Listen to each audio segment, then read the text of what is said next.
দেশলাই কাঠি, সুকান্ত ভট্টাচার্য। আমি একটা ছোট্ট দেশলাইয়ের কাঠি, এত নগণ্য হয়তো চোখেও পড়ি না, তবু যেন মুখে আমার উসখুস করছে বারুদ, বুকে আমার জ্বলে উঠবার দুরন্ত উচ্ছ্বাস। আমি একটা দেশলাইয়ের কাঠি।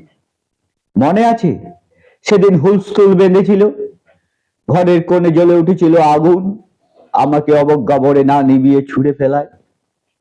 কত ঘরকে দিয়েছি পুড়িয়ে, কত প্রসাদকে করেছি ধূলিসাৎ। আমি একাই ছোট্ট একটা দেশলাই কাঠি।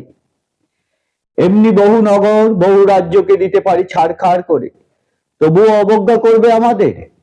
মনে নেই এই সেদিন আমরা সবাই জ্বলে উঠেছিলাম একই বাক্সে, চমকে উঠেছিলে আমরা শুনেছিলাম তোমাদের বিবর্ণ মুখের আর্তনাদ। আমাদের কি অসীম শক্তি, তা তো তোমরা অনুভব করেছো বারংবার, তবু কেন বোঝো না?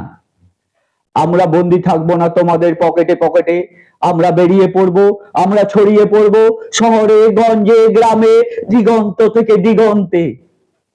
আমরা তো বারবার জ্বলি, নিতান্ত অবহেলায়, তা তো তোমরা জানোই, কিন্তু তোমরা তো জানো না কবে আমরা জ্বলে উঠবো সবাই শেষবারের মতো।